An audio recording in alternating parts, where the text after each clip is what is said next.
हमनी के संस्कृति, हमनी के संस्कार सदा रहे हमनी के साथ। भारत के महान ग्रंथ और काव्य सब के संपूर्ण संकलन सब्सक्राइब करें तिलक।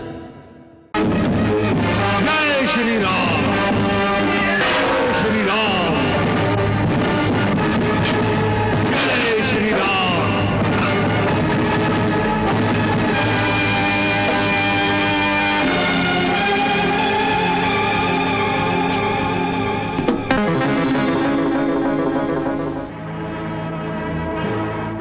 हे वानर, द्वैत जैसन महाकाय वानर हमार एक मुक्का के प्रहार से सीधा परलोक सिधार गईल रहे, और तू हमार हर प्रहार के रोक भी रहल बाड़ा और सह भी रहल बाड़ा। तू कोनो साधारण वानर न हो सकेला। बतावा के बाड़ा तू, और ये वाटिका में काहे खातिर आयल बाड़ा? जरूर इमा आवे के तोहार कोनो विशेष उद्देश्य होई, बतावा।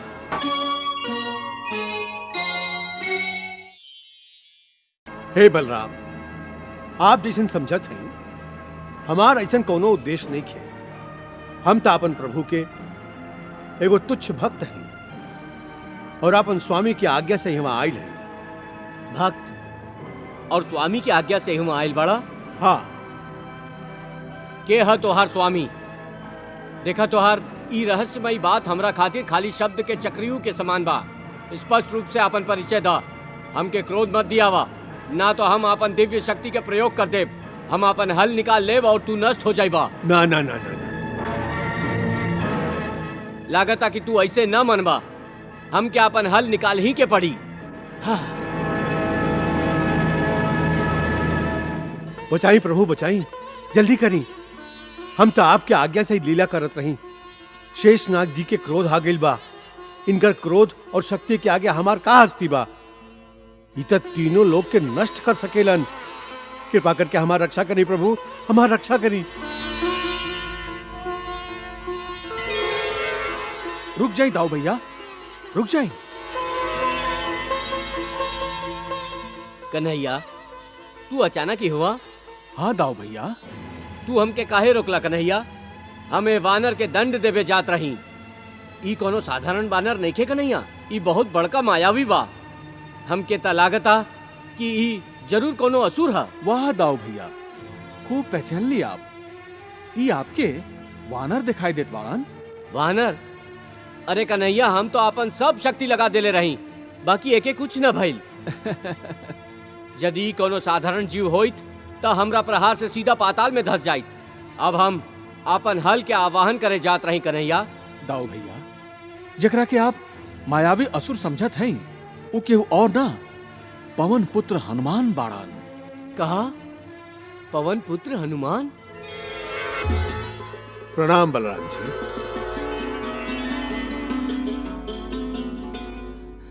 हाँ। सच कन्हैया, ई पवन पुत्र हनुमान बाड़न? हाँ दाऊ भैया।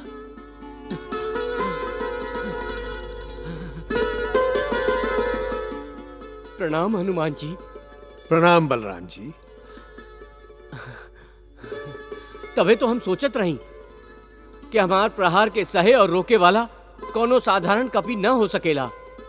जरूर कोनो महान व्यक्ति होई। बलराम जी, ये कह के काहे हमके लज्जित करत हैं? अरे आप तो शेषनाग के अवतार हैं, जेकरा पर तीनों लोक टिकल बा।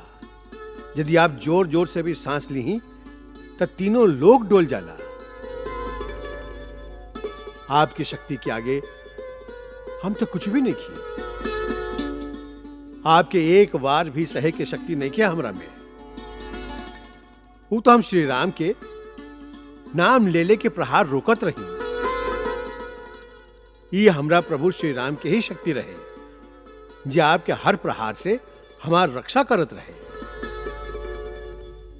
बाकी आप हमसे उलझत काहे रही? हम तो आपके कुछ भी न बिगड़ले रही। हम तो सेवक धर्म निभावत रही। जैसन स्वामी कहलन वैसे हम कैली।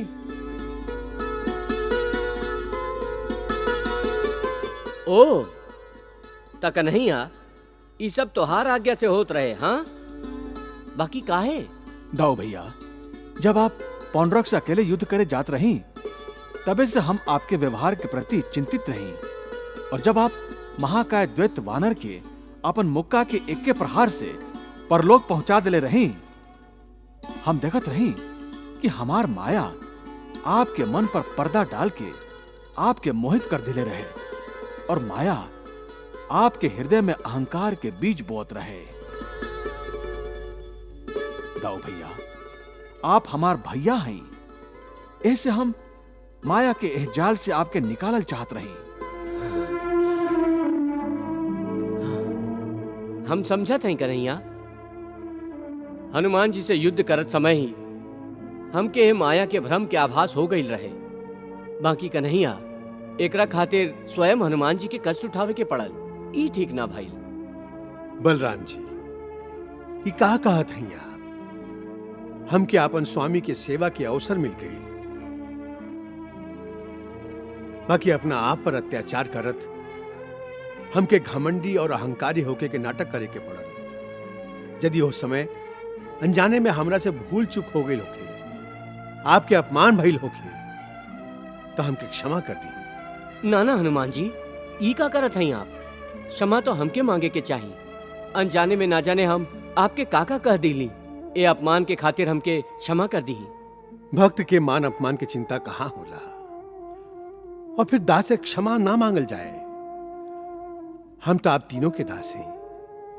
ये हमारा सौभाग्य है कि त्रेता युग के बाद आज हम पहला बार आप तीनों की एक साथ अपना सामने देखत हैं।